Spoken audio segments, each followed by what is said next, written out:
اللہ اللہ اللہ اللہ الرجیم بسم اللہ الرحمن الرحیم۔ صلاۃ الکسوف جب سورج گرہن ہوتا ہے تو آپ صلی اللہ علیہ وسلم ادا فرمایا کرتے تھے۔ ہمارے معاشرہ کے اندر، ملک پاکستان کے اندر بالخصوص انڈیا، بنگلہ دیش، ہماری اس پٹی کے اندر نمازوں کے اہتمام میں بہت کمی پائی جاتی ہے، اور اکثر لوگ جو ہے فرض نماز ادا نہیں کرتے، تو یہ صلاۃ الکسوف میں آپ لوگوں کا رجحان خود دیکھتے ہیں کہ اللہ کی طرف رجحان ہوتا ہی نہیں۔ آپ صلی اللہ علیہ وسلم سے پوچھا گیا کہ یا رسول اللہ، یہ سورج اور چاند گرہن کس وجہ سے ہوتے ہیں؟ تو آپ علیہ السلام نے ارشاد فرمایا، جو امام بخاری شریف کے اندر یہ حدیث لائے ہیں، ان اللہ یخوف بہما عبادہ، اللہ تبارک و تعالیٰ اپنے بندوں کو خوف میں لانے کے لیے، متوجہ کرنے کے لیے، ڈر پیدا کرنے کے لیے کہ میرے بندو اب تیاری کر لو۔ کیونکہ اللہ تبارک و تعالیٰ انسان کو موقع فراہم کرتا ہے، ایک دم گرفت میں نہیں لیتا۔ بجلی کی تار کو آپ ہاتھ لگائیں گے، وہ آپ کو موقع دے گی، موقع کہ نہیں جی ابھی آپ کو غلطی سے ہاتھ لگ گیا، میں معاف کرتی ہوں، تار یہ کہ کرنٹ ایک دم لگے گا، وہ نہیں دیکھے گی کہ بجلی کی تار کہ یہ بچہ ہے، بوڑھا ہے، مرد ہے، عورت ہے۔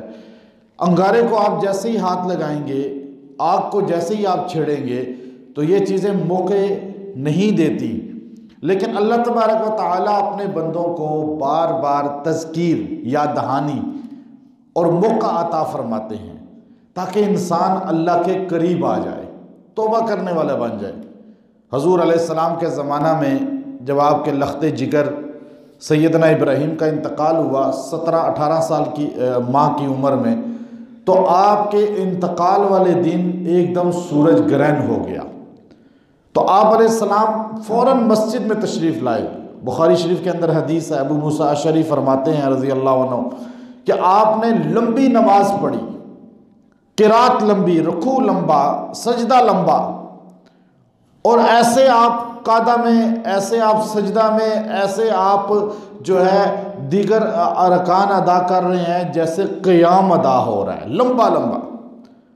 اور بعد میں آہوزاری، دعا و استغفار میں کہ آپ نے فرمایا کہ یہ سورج گرہن ہونا اللہ تبارک و تعالیٰ کی نشانیوں میں سے ہے، آیتان من آیات اللہ، اور فرمایا فَإِذَا رَأَيْتُمُوهَا فَصَلُّوا، جب تم میں سے کوئی ایسا معاملہ دیکھے تو فوراً نماز میں متوجہ ہو جائے، تاکہ اگر کوئی ایسا سانحہ رونما ہونا ہے عالمی سطح پہ تو میں حالت وضو، حالت نماز میں ہوں۔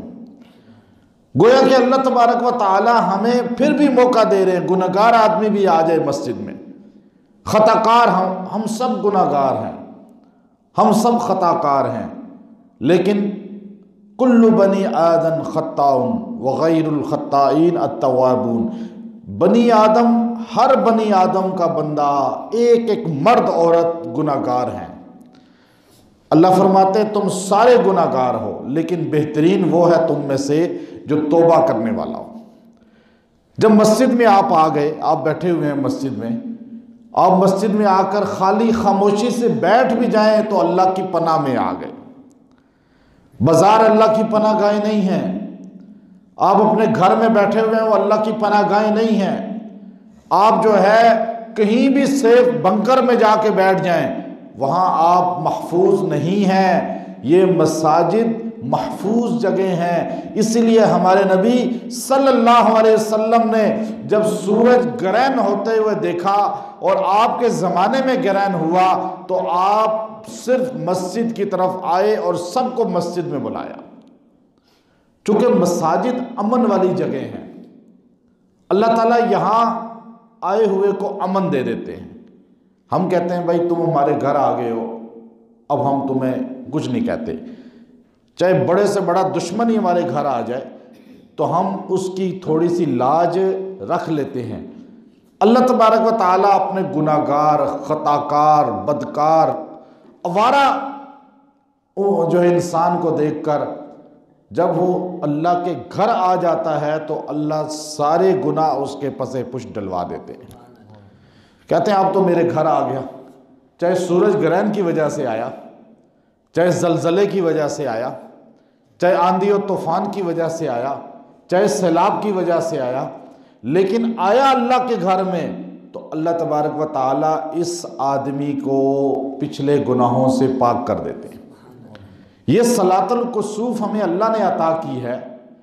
ابھی آپ نماز ادا کریں گے، اب آپ دیکھیے آج 26 دسمبر 2019 ہے اور آج یہ صلاۃ الکسوف ادا ہو رہی ہے۔ آپ میں سے، ہم میں سے زندگی میں پہلی بار نماز یہ پڑھ رہے ہیں، پڑھ رہے ہوں گے، ایسے بھی ہوں گے جو پہلے نہیں پڑھ سکے یا ان کی زندگی میں ایسا نہیں آیا۔ اب یہ نبی کی ایک سنت ہے، حضور کی ادا ہے، اور ہم حضور سے بھی محبت کرتے ہیں تو حضور کی ایک ایک ادا سے بھی محبت کرتے ہیں۔ ہمیں تو فخر ہے کہ ہمارے نبی نے ہمیں سب کچھ دیا، زندگی میں جو چاہیے، جو ہماری ضرورت ہے وہ ہمیں بتا کر گئے۔ کچھ ایسی چیز نہیں ہے کہ ہم کہیں جی ہمیں ہمارے نبی نے بتایا نہیں۔ اسی لیے دین کامل ہمارے نبی کا ہے۔ ہمیں جب پریشانی ہوتی ہے اس کا حل ہمارے نبی سے ملتا ہے۔ اللہ نے ہمارے نبی کو بتایا، ہمارے نبی پہ نازل کیا، تو ہمارے نبی نے ہمیں طریقہ بتایا۔ اب ہمیں یہ نہیں کہ عام روٹین کی زندگی گزارنی چاہیے، بلکہ سوچنا چاہیے۔ حضور علیہ السلام، بخاری شریف کے اندر یہ حدیث موجود ہے، آپ کے داڑھی کے چند بال سفید تھے، چند بال، ساری داڑھی سفید نہیں تھی۔ آپ صلی اللہ علیہ وسلم سے پوچھا کہ یا رسول اللہ یہ چند بال جو آپ کے سفید ہیں اس کی وجہ کیا ہے؟ خوراک تو اچھی تھی اس زمانے میں، کھاد والی چیزیں تو نہیں تھیں، اس طرح کی جو ہے فارمی چیزیں تو نہیں تھیں۔ تو آپ صلی اللہ علیہ وسلم سے اظہار حیرت کے طور پہ صحابہ نے پوچھا، چونکہ ان کی 100 سال میں بال جا کے سفید نہیں ہوتے تھے، اتنا جو ہے خوراک اچھی تھی، صحت اچھی تھی۔ تو آپ صلی اللہ علیہ وسلم کی 61-62 سال کی عمر میں بال سفید ہو گئے۔ تو انہوں نے پوچھا یا رسول اللہ یہ آپ کے داڑھی کے بال چند جو سفید ہو گئے ہیں اس کی وجہ کیا ہے؟ تو آپ صلی اللہ علیہ وسلم نے فرمایا مجھے سورہ ہود، سورہ مرسلات، سورہ نبا، سورہ جو ہے نازعات، سورہ تکویر نے بوڑھا کر دیا۔ یہ ساری صورتیں وہ ہیں جن میں قیامت کے احوال ہیں۔ جب اس کے اندر اللہ تعالیٰ قیامت کو ذکر کرتے ہیں کہ قیامت میں کیا ہوگا، وہ سانحہ کیا ہوگا، تو اللہ تبارک و تعالیٰ اس میں بتلاتے ہیں بار بار ایک چیز کو کہ جب سورج بے نور ہو جائے گا، جب سورج ختم ہو جائے گا، چاند ختم ہو جائے گا، اذا الشمس کورت، اور آپ دیکھیے اذا السماء انفطرت، الحاقہ ملحقہ وما ادراک ملحقہ هل اتاک حدیث الغاشیہ۔ اب وجوہ یومئذ خاشعہ، اب اللہ تبارک و تعالی جہاں بھی آخرت کے احوال کو ذکر کرتے ہیں تو وہاں سورج کے بے نور ہو کر اللہ تعالیٰ کے سامنے اس طرح سرنگوں ہونے کا ذکر ہے جیسے آج سورج بے نور ہو گیا ہے۔ یہ بھی قیامت کی ایک نشانی ہے۔ ہمیں آنکھیں بند کر کے صرف اس کو ایک جو ہے انجوائے کے طور پہ نہیں دیکھنا چاہیے کہ دیکھو جی سورج آج نہیں نکلے گا، سورج کی آج روشنی نہیں ہوگی، بلکہ یہ قیامت کی ایک بڑی نشانی ہے۔ اللہ تبارک و تعالیٰ سورج کو بے نور کر دے گا تو آج ہمیں قیامت کو یاد کرنا چاہیے، ہمیں اپنی آخرت کو یاد کرنا چاہیے، ہمیں اپنی زندگی میں ایسے منہمک نہیں رہنا چاہیے جیسے ہم زندگی گزار رہے ہیں۔ ابراہیم بن ادم رحمۃ اللہ علیہ سارے جانتے ہیں، اللہ والے تھے، افغانستان کا شہر ہے بلخ، وہاں کے رہنے والے تھے۔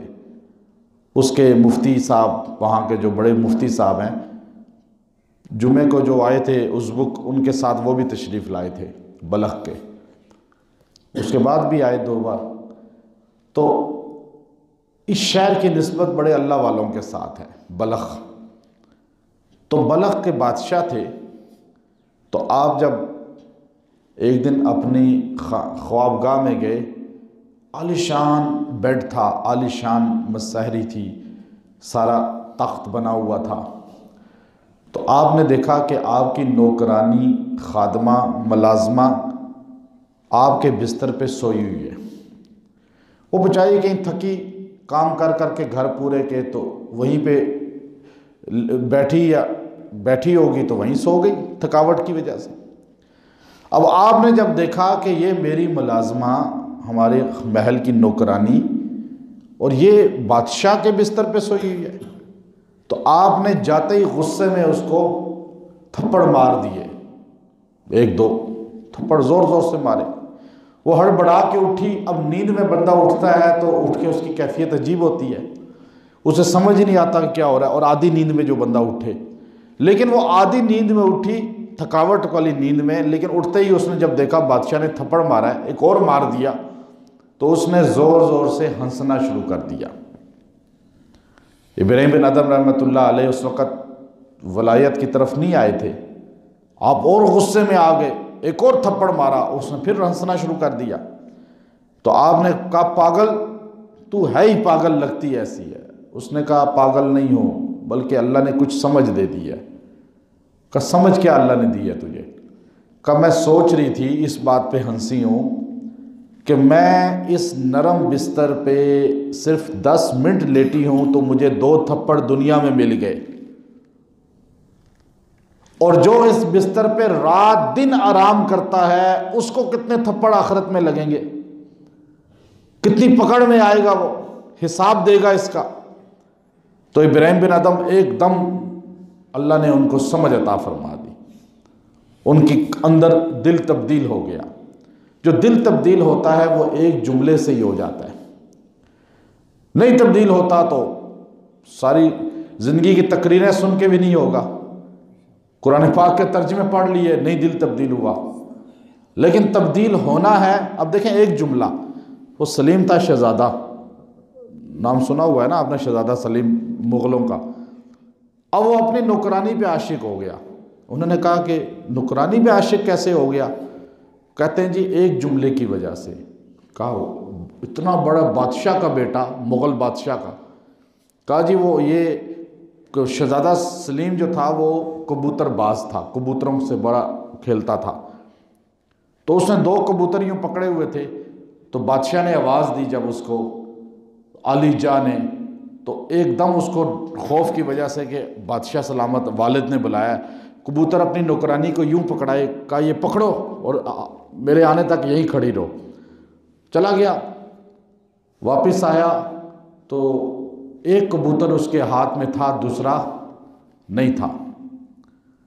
تو وہ بڑا حیران ہوا غصے کے، کیونکہ کبوتروں کا شوقین تھا، بڑے بڑے عالی نسل کبوتر اس نے منگوائے ہوئے تھے۔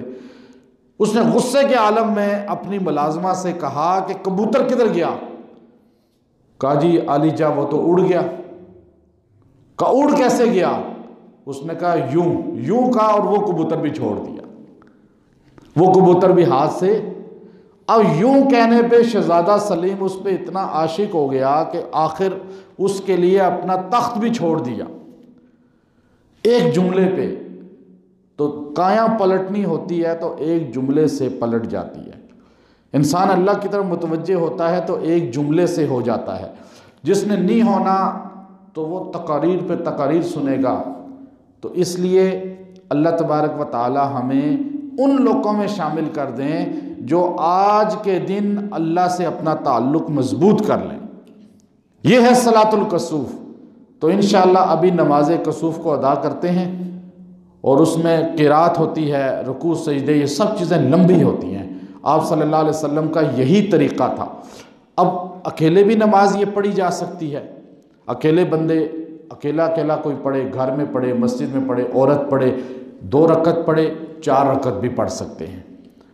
لیکن جماعت سے پڑھیں گے تو بہتر ہے۔